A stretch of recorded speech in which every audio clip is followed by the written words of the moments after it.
es el nacimiento,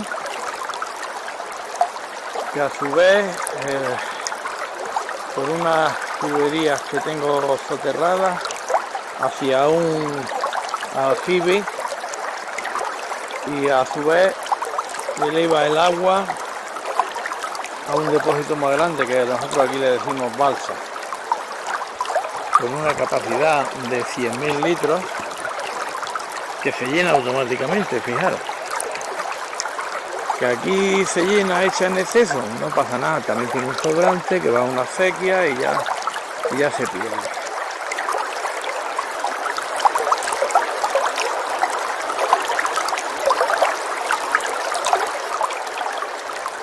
Y esta es la zona de riego, el abonador,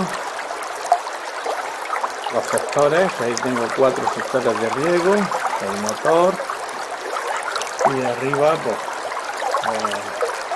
para regar en manual, en automático y separado. Y aquí un programador que riega, lo programo y no hace falta que esté yo, ya me riega solo.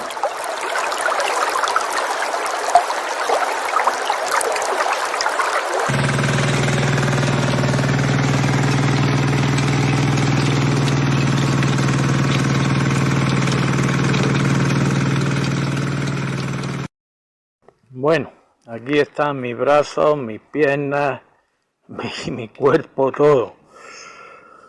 Aparte de lo que tengo yo que trabajar, ¿no? Pero que esto es, digamos, joder.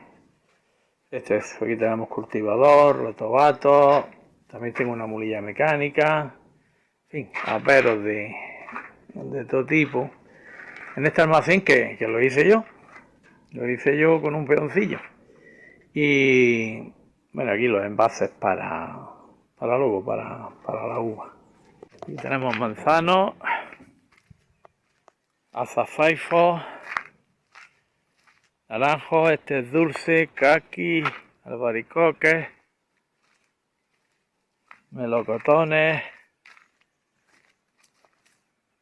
Bueno, allí están los cerezos, pocas hay este año.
Esa es la entrada, que se abren las puertas eléctricamente.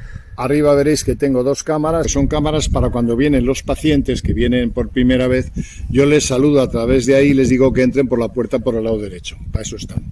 Esta es la casa que en el origen eran 50 metros, que es esta pequeña blanca, pero luego la hemos añadido poco a poco. Esta es la parte que añadimos de aluminio a aquella casa que en principio eran de 50 metros, ahora son 100 metros. Y normalmente la vida la hacemos en el porche de fuera, ahí donde hemos comido, porque es el más acogedor.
Todo está hecho en madera, todo está revestido de madera para quitar las humedades.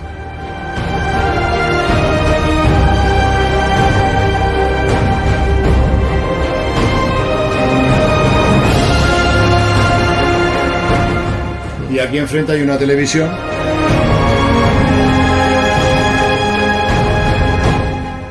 Espe, que fue una hermana extraordinaria y nos regaló este cuadro que es El ojo mágico de Horus. Y lo tenemos ahí con un cariño especial. No me esfuerzo en hablar bien de ella.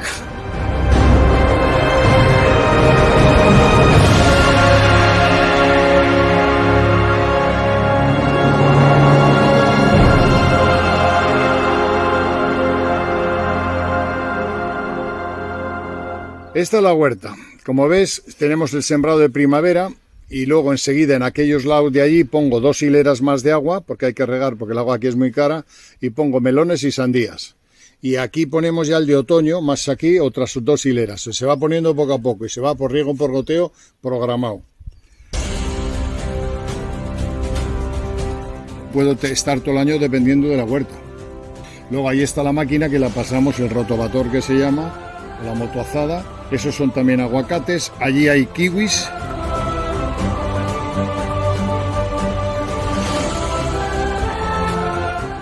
Aquí tenemos los frutales que van hasta el fondo, ahí hay cerca de 7.000 metros, pero aquí tenemos de delante unos 50-60 frutales.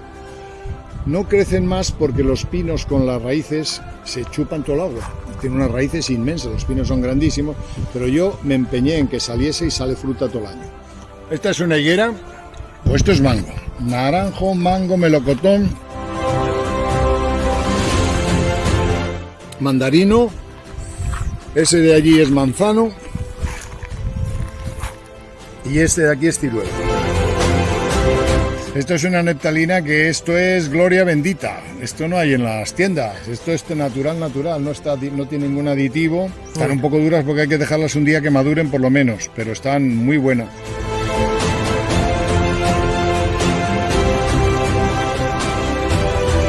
Todo lo que sacamos de la gallina del estiércol lo metemos ahí para que se humedezca, por eso está cubierto, y de ahí sacamos el compost que luego va a la huerta.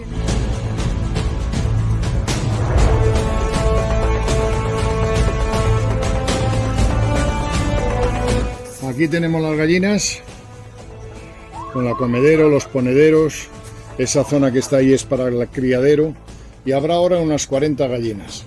Muchas, ¿no? Sí, porque no las matamos cuando se hacen viejas. ¿Qué hacéis con ellas?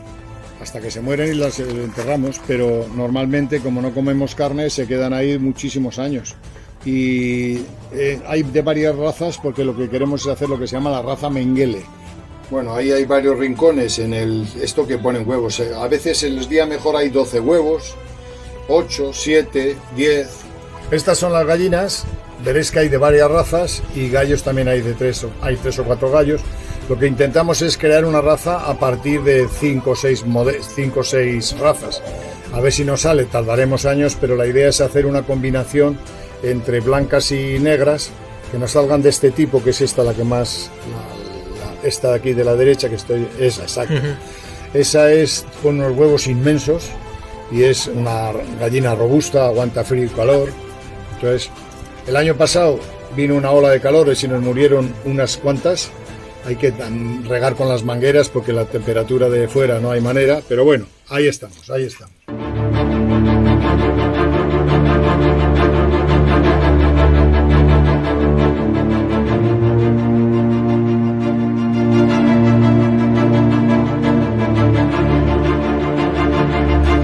Estas placas son de primera generación que pusimos hace lo menos 6 o 7 años y son de 330 vatios. Ahora se hacen de 500 o de 1000, o sea que ahora con 2 placas casi producimos lo que teníamos 6, pero todavía funcionan bien y ahí las tenemos. Ahí tenemos 2 depósitos de 2000 litros de agua para repuesto por si fallan, que están ahí abajo. Este es agua caliente térmica solar. Entonces en verano estos alcanzan 70 grados.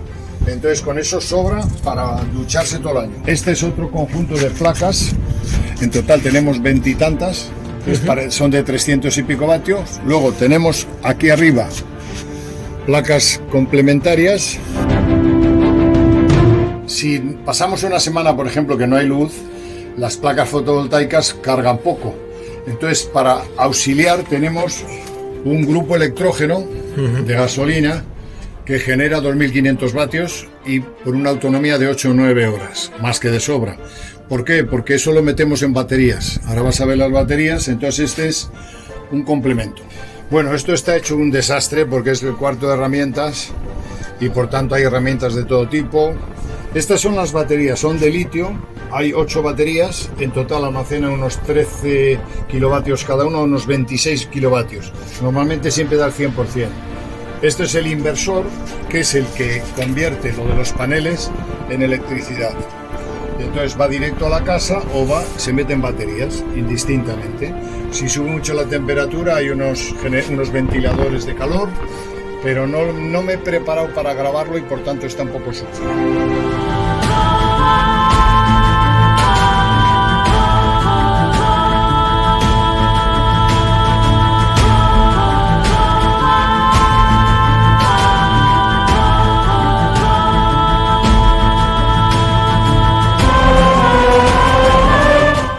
Aparatología de vanguardia. Este es el despacho suyo.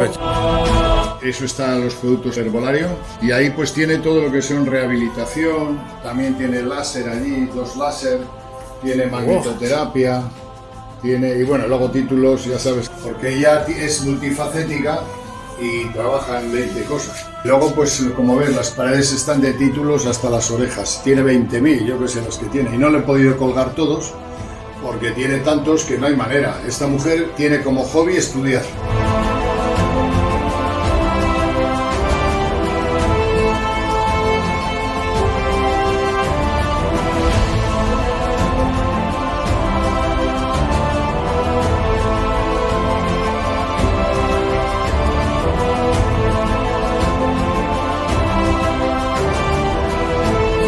En el despacho hace lo que es el diagnóstico que tiene para mirar el iris. Ella es experta en diseño del iris.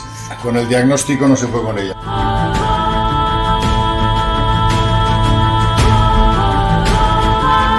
Bueno, aquí tenemos, esto se pidió en su día cuando hicimos la casa, permiso para depósito de riego. Lo ha convertido en una piscina de rehabilitación. Entonces veréis ahí que está la camilla, está la magnetoterapia ahí.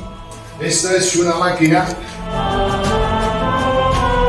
Esta tiene cromoterapia, tiene un sistema de energía.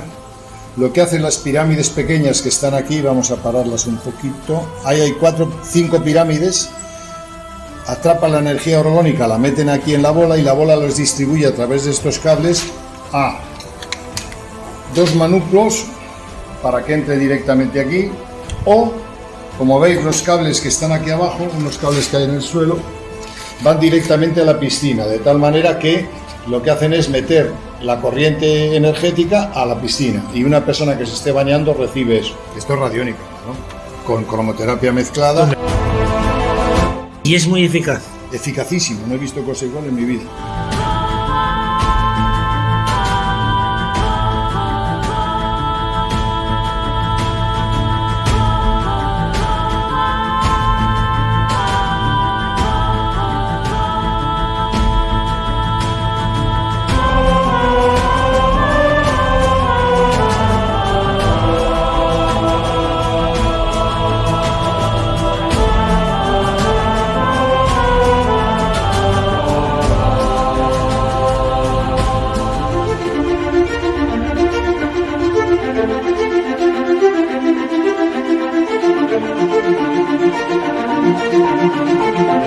Ahí enfrente de nuestra casa se supone que está San Borondón, que es una ciudad interior que sale del agua cada cierto tiempo y lo ven algunos testigos. Se han escrito varios libros. La historia viene del monje Brandan, que vino de Escocia hacia Roma, pasó por aquí, hubo una tormenta inmensa.